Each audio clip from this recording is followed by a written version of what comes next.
Consent over everything. We need to get some details then. Yeah. Hey. Well, I want to go around to everyone, just what you got from the day and what you see, because I heard you're very passionate. I'm so embarrassed. If you ask me what I got from the day, I'll tell you embarrassment. Not from my fellow supporters, the Jamaicans or whoever, wherever they're from, English people, other immigrants, you know, wherever they're from. We just thank everybody for the solidarity that they've shown today. So we appreciate that. Every nation that was here, even students maybe from France or whatever was passing, was supporting us, which was very good. However, what was the, should I call it the theme of the day? Yes. The theme of the day was when we tried to speak to our own Jamaican High Commission, which refused to speak to us. We were actually thrown, I'm going to say thrown, even though we weren't actually thrown physically. Is this when they threatened the panic button? Is this when they... okay. Can you give us the full story of that then, please? Karen. Sorry. What is your name? Nadia. So Karen and a few other family members from the deportation trip that's planned for Jamaica, we decided to go in. Karen had some letters which the detainees have actually given information about their life story here, the contribution that they've made to this country. Some of the letters were implying, well, I wouldn't say implying because it sounds like it's making out, so the word imply is not the right word.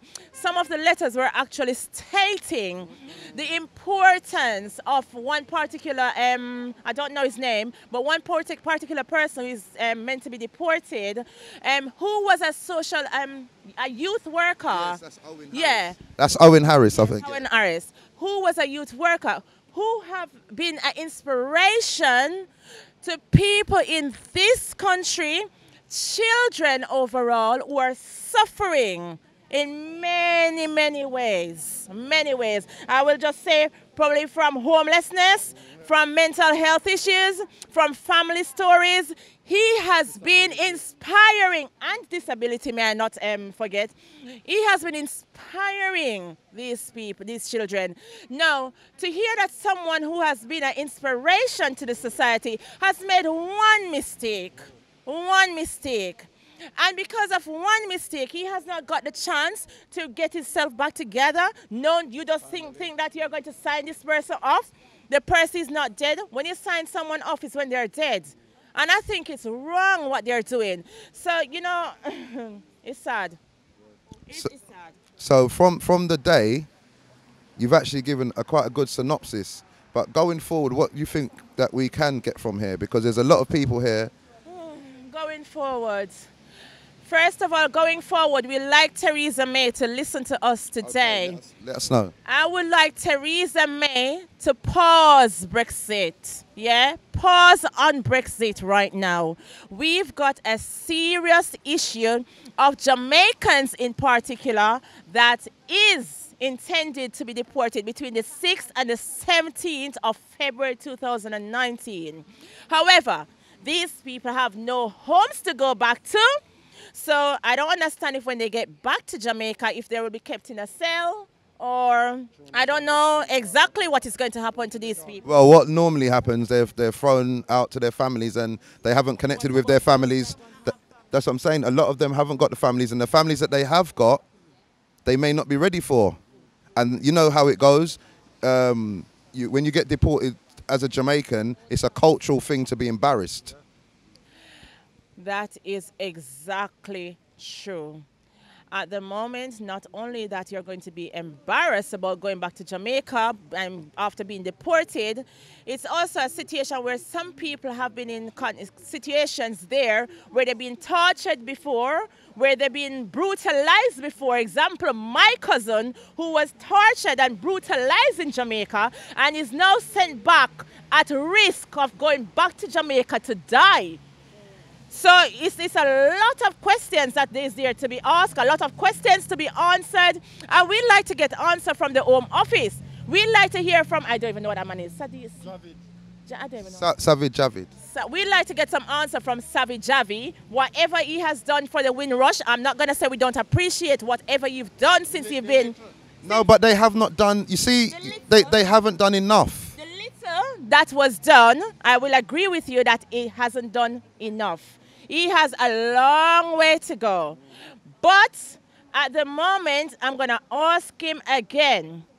Think about yourself as a human being. Think about us that came into this country, 4 parents that came here, these bricks, these walls. They came here and they worked. They worked. Work and die in this country. And listen, we are ancestral children. So our ancestors came here and work hard, and we follow their footsteps. We came here in order to get a better life, yeah? To get a better life for our children coming up. And at the same time, we haven't got the chance to even express ourselves. We can't even express ourselves verbally, because as soon as you open your mouth, the police, we're going to call the police. Panic button. Yeah, panic button. Can you explain that to the viewers? So And the gun police came. we went into the home, Jamaica High Commission, here it is. So Jamaican High Commission is on what street here? I don't even know. Princess Consort Road. So we went in there to just to find out if someone could give us an interview. We wanted to find out. Which was pre-booked. Which was pre-booked, yes. We wanted to find out, right, how much ahead is Andrew Holiness being paid for these deportees? I wanted to ask that question in particular. However, that wasn't the only question that we wanted to ask. There were other people who just wanted to find out what will be put in place to help the people who are suffering, have mental health problems, those who are not doing well, those who have families and children here. You know, children, I won't even talk about children, because this is just destroying families. So I won't talk about children now. However, we just wanted to find out exactly what they would do to help. The only thing that was done was no interviews today, and a panic button was pushed. We were only asking to speak to them. The panic button was pushed. The first 2 police came in. They weren't really bad, of course, but they were asking us to leave. We tried to explain to them we have not done anything wrong. We just need to speak to the High Commissioner. We are Jamaicans. We were born there, yeah? We are from Jamaica. And even if some of us wasn't born there, our parents were from Jamaica. And so we have the right to speak to the British High Commission. The British High Commission is to represent, the Jamaican High Commission. The Jamaican High Commission is supposed to be representing us. Us and those who are in detention center, wherever they are in this country.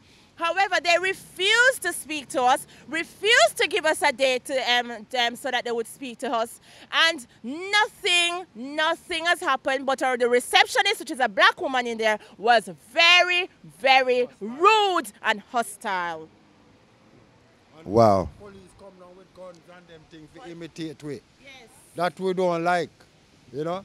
Peaceful, whether England, we don't have guns, police not supposed to have gun and walk around and yet you no call for gun, police to come intimidate us. Well, they don't know we're not intimidated after 400 years. We say gun, we say dog, we say everything, knife, chopper, everything, bury alive, alligator, everything, we see it all. So we're not afraid of nothing. With England, we're not afraid of white man neither, and we're not afraid of nobody. But when our own people call the law upon we, for defend the rights or defend what they should be defending towards us as Jamaican here, and them not do that. Boy, I fire for them as Rasta, we fire burn all of them, right? So you actually feel let down by the Jamaican High Commission? I mean, we was kind of expecting, but we don't know through history they don't represent Jamaican people. Them just here, we send all the money back to Jamaica every day, and probably that's what we do. Well, half a year and unless your mother sick or so and school money. Don't send no more money to Jamaica to save and them thing. And when these politicians come here, we should start stoning them at the airport before them even reach them hotel, right? Because them not defending us. They don't defend us in Jamaica. They don't defend us in America. We're talking about here in England. They still don't defend us. So what are they collecting taxpayers' money in Jamaica to do? What are they getting their salaries here to do in England? To call police and all?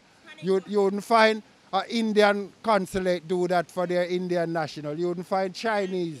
You wouldn't find no other denomination in England see their population or see their countrymen and women being done by the host country, and they don't do anything about it. It's only our little guys that we have saying they're our prime minister and minister. But can I pose a question to you then? Yeah. Okay. Would it be fair to say that because of the political arena, that even though we are outside here at the Jamaican High Commission, there are people in countries, I don't want to mention the names, that are actually in control of Jamaica, so Jamaica's hands are, Jamaican's government hands are actually tied. Well, they may want to, because I like to play God's advocate. I like to play God's advocate. So I'm saying they may want to actually help their nationals. Do you understand? This is the land of wood and water. This is the land... Huh? That's what they asked for. You did ask them. Say that. When Karen, one of the things that Karen highlighted today was that she has been to a demonstration in the African Nigerian High Commission. Nigeria High Commission came out and was there in solidarity with the people from Africa. Now, why is it that us as Jamaicans, could not get our High Commission to come out? We weren't fighting, we're not arguing. Why is it that our commissioner could not come out here and stand with us and speak with us? Each people what get deported, they're getting 20,000 for each people what get deported. Yeah. That's why we're not getting no support here. Yeah. None whatsoever, right? This is our... And another thing too, I thought Jamaica was supposed to be independent. Well, that's what I was just posing to the higher here. Well, if they're independent, right, they're not showing nothing at all, but they're showing to me that they're controlled by this British government here. That's not independence. If we wanted any proof that if we want any proof that Jamaica is dependent on the Queen and the British Parliament and tell them what to do, then we have it now. You know that anything the white boy tell the black boys them know what to do, they have to jump and say, yes, sir, oh, I, sir, and oh, I, ma'am. Because that's what I see them do, ma'am, or them want to dance with a royal and wind up. I don't know if them, you know, whatever it is, that way they say. But nobody now represent you. We're there for our own for 400 years, or it's like we're going to for our own for 400 years. So we're going to boycott and stop sending the money back to Jamaica. And when them minister come here, we stone them and fling milk back after them, right? Have you got anything you'd like to add? Listen, as far as... Sorry, what's your name? Hicks. As far as I'm concerned, like, Bob Marley tell us about politics, yeah, from decades ago. Politics, the English government have a foothold on all of the people them. Them think they know so that they can come here. Remember, in the 80s, when we stood up and said we're not taking it no more, right? SPG van, remember them there? Yeah? Handsworth, Birmingham, Tuxcliffe, Liverpool, yeah? Mossad, Manchester, yeah? Broadwater Farm, yeah? Brixton, we said we're not take it no more, right? Because at the end of the day, if we not stand up now, we're going to lie down forever. We're not lie down for nobody. Yeah, we need to rise. We're not lie down. Get up, stand up. How can we rise up? Stand up for your rights. How can we rise up with no... Get up, stand up. We have to go on the street as we usually do. Don't. And if we have to burn down the place and show them so we mean business, we do it. Well, we can't say this on air. Right? This is content over everything. Content over everything. From your melody. Man, say it straight. Man, don't listen to BBC. Man, don't listen to ITV. Listen. COE. Man, don't listen to BBC. Man, don't listen to ITV. I don't even listen. This is content over everything, a YouTube platform. It's normally a younger demographic, but what we're doing, we're intergenerational. So we're trying to match the elder generation with the medium generation, with the younger generation. So then there's not a deficit in our culture and our community. So what's your name? My name is Donna Sinclair. Okay. How was the day for you today?